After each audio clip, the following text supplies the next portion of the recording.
오늘 낯설교 잘 은혜롭게 들으셨죠? 말에는 힘이 있다고 합니다. 그래서 저희들은 항상 이렇게 죽겠네라는 말을 많이 하는 것 같습니다. 배고파서 죽고, 배불러서 죽고, 또 아파서 죽겠고, 보고 싶어서 또 심지어 죽겠고. 근데 죽겠네, 죽겠네를 한번 5번만 좀 빨리 해보십시오. 한번 해볼까요? 죽겠네, 죽겠네, 죽겠네, 죽게 있네, 죽게 있네, 죽게 있네. 한 주간도 죽게 있네. 이 말도 중요하지만 또 삶으로 살아내야 되지 않겠습니까? 그래서 죽게 있다는 마음으로 하루하루를 그렇게 힘있게 살아갈 수 있기를 간절히 소망합니다. 요한복음은 성경의 성소라고 이렇게 말합니다. 그 중에서도 요한복음 13장에서 17장까지는 지성소라고 말합니다. 특별히 요한복음 13장에 기억나는 말씀이 있으십니까? 예수님께서 제자들과 함께 마지막으로 성만찬을 하십니다. 성만찬 다음에 제자들의 발을 예수님께서 직접 씻어 주십니다. 세족식의 장면이 나와 있습니다. 그리고 이 세족식은 바로 예수님께서 십자가에 달리기 바로 전날에 행하셨던 행위죠. 그리고 또한 요한복음 17장에는 무엇이 기록되어져 있습니까? 십자가에 달리시기 그 바로 전날에 마지막으로 제자들에게 하신 말씀이 있습니다. 또한 하신 말씀과 더불어서 제자들을 위한 기도가 있어요. 특별히 대제사장적 기도라고 말합니다. 악에 빠지지 않게 하나님 보존해 주십시오. 세상 속에 속하지 않게 해 주십시오. 진리로 거룩하게 해 주십시오. 라고 기도하셨습니다. 오늘 말씀은 그 지성소 가운데 13장과 또한 17장 이 세족식과 또한 대제사장적 기도 이 중간에 사이에 있는 말씀입니다. 그러니까 이 말씀들은 예수님께서 십자가에 달리시기 전에 마지막으로 사랑하는 제자들에게 오직 12명의 제자들에게 하신 말씀이기 때문에 너무나도 중요한 말씀입니다. 오늘 본문은 이렇게 시작하고 있습니다. 15절 말씀을 한번 다 같이 읽겠습니다. 너희가 나를 사랑하면 나의 계명을 지키리라. 아멘. 또한 21절 말씀을 한번 같이 읽겠습니다. 나의 계명을 지키는 자라야 나를 사랑하는 자니 나를 사랑하는 자는 내 아버지께 사랑을 받을 것이요 나도 그를 사랑하여 그에게 나를 나타내리라. 아멘. 예수님께서 지금 사랑이라는 단어와 또한 계명이라는 단어는 뗄래야 뗄 수 없는 관계로 서로 연결되어져 있다고 지금 우리에게 말씀하여 주십니다. 우리가 누군가를 진짜 사랑하면 사랑하는 이의 말을 듣습니까? 안 듣습니까? 잘 듣게 되지 않습니까? 그러면 그 사람이 좋아하는 것을 나도 좋아하게 되고 그 사람이 싫어하는 것을 나도 싫어하게 됩니다. 그리고 그분이 하는 것을 나도 하게 됩니다. 그래서 예수님을 사랑한다고 고백하는 것은 하나님을 사랑한다고 고백하는 것은 우리의 입으로 말로만 하는 것이 아니라 예수님이 좋아하는 것을 나도 하는 것이죠. 그리고 예수님이 싫어하는 것을 나는 하지 않는 것입니다. 나도 싫어하는 겁니다.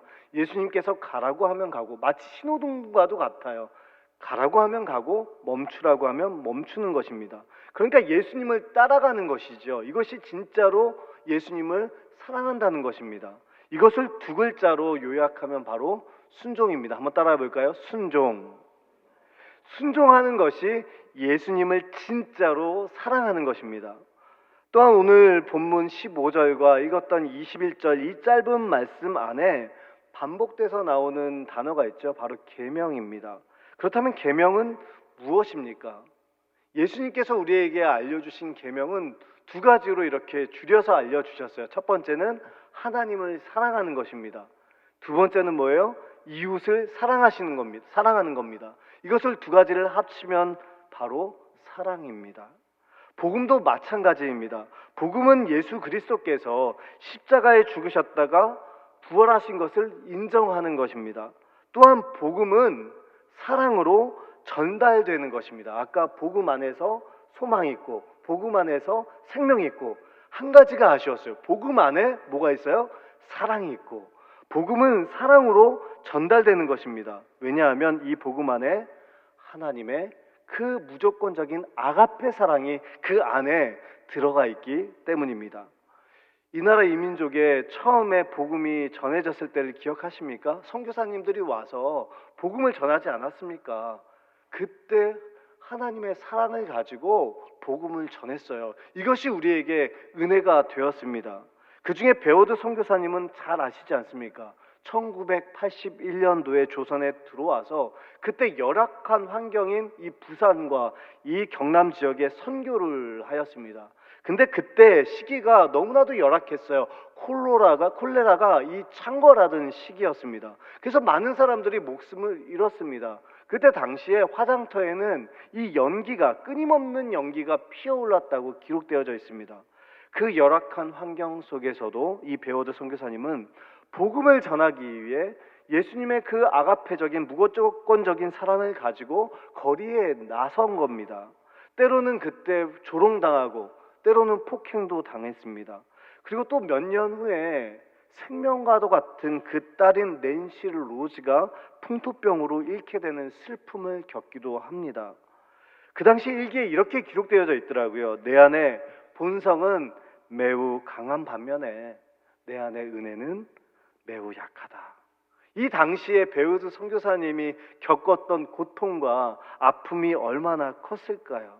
근데 그것을 이겨냅니다. 다시 한번 일어나서 그럼에도 불구하고 예수님의 그 십자가 사랑을 가지고 복음 전파의 사명을 감당합니다. 포기하지 않습니다. 여기에 하나님의 은혜와 사랑이 있습니다. 그래서 우리는 복음에 하나님의 그 생명과도 같은 아가페 사랑이 그 안에 들어가 있고, 또한 우리들은 그 복음에 빚진 자라는 마음을 늘 가질 수 있기를 바랍니다. 오늘 말씀을 통해서 계명이 사랑이라고 말씀하고 계십니다. 하나님을 사랑하는 것이 먼저라고 말씀하고 있습니다. 하나님을 사랑하면 우리가 결단하지 않더라도 하나님을 사랑한다면 하나님의 말씀이 우리 안에 심겨지고 그것이 기준이 된다고 말씀하여 주십니다. 그 말씀이 기준이 된다면 그 하나님의 사랑이 성품이 내 안에 들어온대요. 그래서 닮아간대요. 그리고 하나님의 자녀로 순종한다고 우리에게 말씀하여 주십니다. 오늘 특별히 계명과 함께 이 사랑이라는 단어가 기록되어져 있습니다. 그 당시에 사랑이란 의미는 딱 두 가지였다고 합니다. 첫 번째는 성적인 사랑, 에로스의 사랑입니다. 두 번째 사랑은 필레오의 사랑입니다. 필레오의 사랑은 아십니까? 우정 정도의 사랑입니다. 친구 간의 우정 정도의 사랑을 많이 하지 않습니까? 친한 친구 간에 말을 많이 하지 않아도 바라만 봐도 좋고 전화만 해도 좋고 바라만 봐도 좋으니까 아무 말 하지 않아도 하루가 흘러도 그냥 좋은 거 아닙니까? 이게 필레오 사랑입니다. 그런데 오늘 성경에 기록되는 사랑은 에로스 사랑도 아니고 필레오 사랑도 아닙니다. 바로 여기에 기록된 사랑은 아가페 사랑입니다. 아가페 사랑은 잘 아시지 않습니까? 무조건적인 사랑입니다. 가치가 없는 사람에게 가치를 부여해 주는 사랑입니다. 십자가의 사랑이고요. 더 구체적으로 말하면 희생의 사랑입니다. 이 사랑은 도덕적으로 불가능한 사랑입니다. 인간적으로 할 수 없는 신의 성품을 닮은 사랑이 바로 아가페 사랑이라는 것입니다. 그렇다면 제가 한번 여쭤보겠습니다. 부모님의 사랑은 아가페 사랑일까요? 부부간에 열렬히 사랑하는 그 사랑은 아가페 사랑일까요? 부모님이 학비를 대주고 어렸을 때 너무 이뻐서 물고 빨고 먹여주고 입혀주는 이유가 무엇입니까? 피가 섞였기 때문이 아닙니까? 혈연 관계이기 때문입니다. 제 딸이 가끔 저에게 와가지고 물어보는 게 있습니다. 아빠는 엄마가 이뻐, 내가 이뻐? 이렇게 물어봅니다. 제가 이제 잠시 대답을 이렇게 망설이면 이렇게 얘기합니다.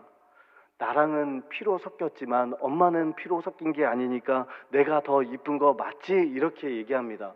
근데 생각해보니까 맞는 것 같아요. 피가 섞였거든요. 그런데 아무리 이쁜 자녀라도 서운할 때가 있습니까? 없습니까? 장성에서 효도를 하면 좋겠지만 매번 효도를 안 할 때가 있지 않습니까? 그리고 무관심해질 때가 있지 않습니까? 그때 서운한 마음이 들지 않습니까? 부모님의 사랑도 완전한, 온전한 아가페의 사랑은 아닌 듯합니다.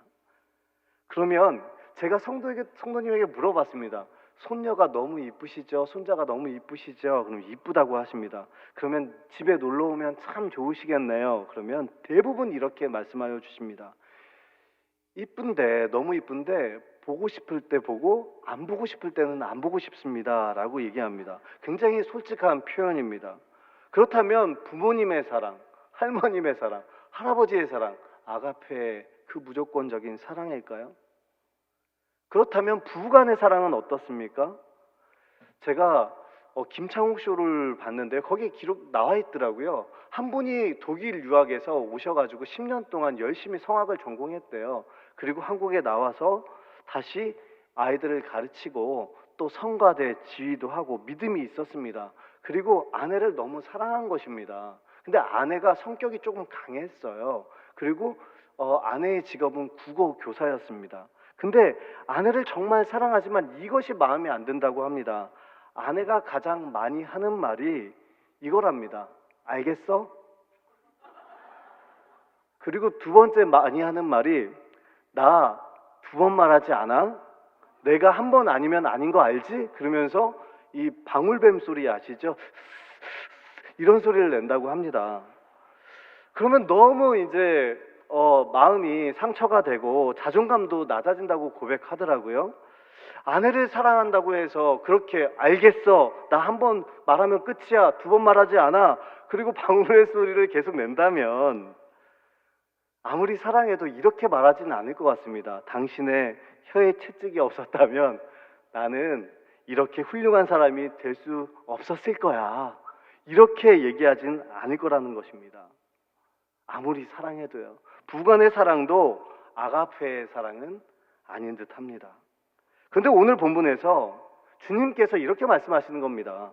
아가페의 사랑을 우리가 할 수 있는 능력이 없는데 이 아가페의 사랑을 하라고 말씀하여 주시는 겁니다. 그 이유는 바로 이것입니다. 우리가 아가페의 사랑을 하려고 무던히도 노력해 보면 안 된다는 것을 알거든요. 아무리 해봐도 안 된다는 것을 압니다. 베드로를 한번 생각해 보십시오. 다른 사람들이 다 부인해도 나만큼은 부인하지 않겠다는 사람입니다. 목숨을 걸고서라도 아가페의 사랑을 제가 하겠다고 말했던 사람입니다. 그런데 예수님을 모른다고 부인하지 않습니까? 저주하고 디베라 바닷가로 가버립니다. 그때 누가 찾아오십니까? 주님께서 이 아가페의 사랑으로 찾아가셨습니다. 밤새 그물을 던졌는데 고기를 잡지 못하니까 이 베드로에게 물고기를 많이 잡게 하십니다. 그리고 더 중요한 것은 불을 지피세요. 그리고 떡을 구우시고 거기에 생선을 구워 놓고 베드로를 먹이십니다. 그리고 예수님께서 결정적으로 말씀하여 주십니다. 요한의 아들 시몬아, 내가 나를 사랑하느냐라고 물어보십니다. 즉 너가 예전에 아가페 사랑을 한다고 했지 정말 그때 아가페 사랑을 한 것이 맞느냐라고 물어보십니다. 두 번째도 똑같이 물어보십니다. 너가 나를 사랑하느냐, 아가페 사랑을 정말 한 것이 맞느냐. 이때 베드로가 솔직하게 말합니다. 제가 아가페의 사랑을 해보려고 노력해 봤는데 불가능했습니다, 주님. 그냥 우정 정도의 필레오 사랑을 제가 했습니다. 솔직하게 두 번이나 이렇게 얘기합니다. 예수님께서 세 번째 물으실 때는 이제 바꿔서 물어보십니다. 베드로야, 너는 나에게 그러면 우정 정도의 필레오의 사랑을 했느냐? 베드로가 말합니다. 맞습니다, 주님. 거짓말하지 않아요. 솔직하게 말합니다. 맞습니다, 주님. 이것이 오늘 본문의 핵심의 말씀입니다.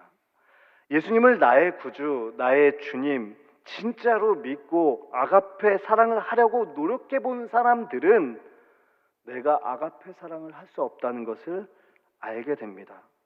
그걸 그리고 고백하게 된다는 것이죠. 예수님은 이것을 베드로에게 알게 하시려고 미리 말씀하여 주셨어요. 베드로야, 너가 닭이 울기 전에 3번 나를 부인하리라. 그런데 오늘 본문에서 이 아가페 사랑을 제자들에게 이 어려운 사랑을 하라는 것입니다. 그 이유는 율법을 피 흘려 지켜본 사람들이 알 수 있지 않습니까? 율법을 내가 그 많은 율법을 지킬 수 없다는 것을요. 사랑도 마찬가지입니다. 사랑을 하면 할수록 우리가 무조건적인 그 십자가의 사랑, 희생적인 사랑을 할 수 없다는 것을 알게 됩니다. 그 다음에 어떻게 고백하죠? 나는 죄인입니다 라고 주님 앞에 엎드려서 고백하게 된다는 것입니다. 그리고 나는 죄인이오니 우리는 스스로 구원할 수 없습니다. 그것을 알게 되고, 그래서 오직 예수님만이 우리를 구원해 주실 유일한 분임을 고백하게 된다는 것이죠. 우리 주님께서 완전하신 그 사랑으로, 온전하신 사랑, 그 아가페의 사랑을 해내셨다고 고백하게 됩니다. 그렇다면 이 다음에 우리는 어떻게 해야 된다는 말입니까? 아무리 아가페의 사랑을 하려고 해도 할 수 없는 저희들을 어떻게 하란 말입니까? 오늘 본문 16절 말씀을 함께 읽겠습니다. 내가 아버지께 구하겠으니 그가 또 다른 보혜사를 너희에게 주사 영원토록 너희와 함께 있게 하리니. 아멘. 예수님께서 아버지께 간구해서 보혜사를 보내주시겠다고 지금 약속하여 주시는 것입니다. 이 보혜사라는 표현은 사도 요한만이 하는 표현이었습니다. 그래서 중요한 표현입니다. 파라클레토스라고 합니다. 파라라는 단어는 곁으로라는 뜻이고요. 또한 클레토스라는 말은 부른다라는 의미입니다. 즉 파라클레토스는 곁으로 부름을 받았다는 의미입니다. 어떠한 사람을 돕기 위해서 부름을 받은 자가 누구라고요? 파라클레토스, 보혜사입니다. 이것이 파생된 의미는 대언자, 또 위로자, 변호자, 상담자, 중재자입니다. 즉 예수 그리스도께서 아버지께 구한 겁니다. 이제 예수님도 알고 계셨거든요. 40일 있으면 하나님 품에 안기시거든요. 보좌 우편에 앉으십니다. 이제 본인은 육체가 하나님의 나라로 가지요. 이제 남아있는 제자들에게 말하는 겁니다. 아버지께 간구해서 보혜사를 보내주시겠다. 늘 우리 곁에 함께하면서 위로자가 되어주시고 상담자가 되어주시고 인도자가 되어주실 것이다. 이분이 바로 성령님이다. 그래서 성령님을 의지하고 성령님의 인도하심을 구하고 성령님께 고민을 말해라. 그리고 주님과 함께 동행하듯이, 나와 함께 동행하듯이 성령님과 함께하라고 지금 예수님께서는 말씀하여 주십니다. 보혜사 성령님이 오시면 하나님의 사랑을 알게 하시고 예수님을 따라갈 수 있도록, 순종할 수 있도록 인도해 주신다는 예수님의 마지막 말씀입니다. 고린도후서 13장 13절 말씀 잘 아시죠? 한번 같이 읽겠습니다. 주 예수 그리스도의 은혜와 하나님의 사랑과 성령의 교통하심이 너희 무리와 아멘. 예수 그리스도의 은혜, 하나님의 사랑하심, 성령의 교통하심, 이 세 가지 순서가 이상하다고 생각해 보신 적은 없으십니까? 성부가 먼저 나오는 것이 아니라 누가 먼저 나와요? 성자가 먼저 나옵니다. 성부께서 성자를 보내주셨잖아요. 그리고 성자께서 성령님을 성부께 간구해서 또한 성령을 보내셨습니다. 그렇다면 왜 성부, 성자, 성령이 아닐까요? 왜 성자와 성부와 성령일까요? 그것은 죄인된 우리가 예수님의 그 십자가의 보혈, 예수님의 그 십자가의 은혜가 아니면 하나님 아버지께 나아갈 수 없다는 의미입니다. 아버지의 사랑을 경험할 수 없다는 거, 예수님이 아니면요, 예수 그리스도의 보혈로 회복시켜 주신다는 의미입니다. 하나님께 나아갈 수 있는 길을 예수님께서 활짝 열어주셨다는 의미입니다. 이것을 믿는 사람들이 성부 하나님의 사랑을 체험한다는 것입니다. 우리가 십자가의 사랑을 믿고 영접하고 그것을 이제 받아들이면, 예수님의 그 십자가의 아가페 사랑을 받아들이면 예수님의 사랑을 우리가 한 것으로 하나님께서는 인정해 주시겠다는 말씀입니다. 로마서 1장 17절 말씀을 다 같이 한번 읽겠습니다. 복음에는 하나님의 의가 나타나서 믿음으로 믿음에 이르게 하나니 기록된 바 오직 의인은 믿음으로 말미암아 살리라 함과 같으니라. 아멘. 우리는 죄인이어서 의인이 될 수 없습니다. 그런데 예수님의 십자가에서 죽으심을 통해서 대속을 통해서 모든 죄를 예수님께서 떠안고 대속해 주셨습니다. 이 말을 다른 말로 하면 속량이라고 말합니다. 속량은 우리의 힘으로 할 수 없거든요. 그 공로를 우리들은 칭의라고 말합니다. 의롭다 해주신 거예요. 우리는 의가 없는데 의롭다함을 받은 것입니다. 우리가 아가페 사랑을 할 수 없다는 것을 우리는 하나님 앞에 인정해야 됩니다. 그런데 예수님께서 그 아가페의 사랑을 십자가를 통해서 해내신 것을 우리가 믿고 의지하고 바라보면, 그리고 예수님을 따라가려고 노력하면, 순종하려고 노력하면 우리에게 가치를 부여해 주셔서 아가페의 사랑을 우리에게 부어 주실 줄로 믿습니다. 이것을 그렇다면 한번 적용해 볼까요? 우리가 살아가면서 우리의 가족 간에, 또한 성도 간에, 또한 이웃 간에 무조건적인 사랑을 우리가 하고 있습니까? 아니요. 할 수 없다는 것을 인정하라는 것입니다. 고백하라는 것입니다. 자녀를 아무리 그 사랑으로, 희생적인 사랑으로 키우려고 해도 내가 그렇게 할 수 없다는 것을 고백하라는 것입니다. 교인 간의 사랑도 필레오 정도의 사랑을 할 수 있어요. 그런데 아가페의 사랑을 할 수 없다는 것을 주님 앞에 인정하라는 것입니다. 그러한 우리들에게 하나님께서 예수님을 이 땅에 보내주셔서 그 예수님께서 십자가의 그 아가페 사랑을 보여주셨습니다. 그 교회와 개인과 성도에게 그 무조건적인 사랑을 부어주셨습니다. 그 사랑 덕분에 내가 구원과 은혜를 받은 것입니다. 이것을 믿고 고백하는 사람에게 아가페의 사랑으로 인정해 주시겠다는 예수님의 말씀입니다. 그 아가페의 사랑이 그렇다면 우리에게 흘러오면, 다행히 나에게 흘러오면 그 사랑이 어떻게 될까요? 가정에 흘러넘치게 되죠. 이웃에게 흘러넘치게 되죠. 이제 진짜 사랑이 시작되는 것입니다. 말로만이 아니라, 언어만이 아니라 삶으로 흘러넘치게 됩니다. 그래서 결국 내가 속한 가정과 내가 속한 교회와 내가 속한 이웃이 그 사랑이 흘러넘쳐서 변화가 되는 것이죠. 사랑하는 성도 여러분, 사랑하는 사람이 있습니까? 그 사랑하는 사람의 말이 정말 중요하지 않습니까? 사랑하는 사람이 있다면 그 사랑하는 사람이 했던 것들이 다 기억에 나지 않습니까? 그리고 그 사람의 표정도 기억에 남지 않습니까? 자꾸 떠오르지 않습니까? 사랑하니까요.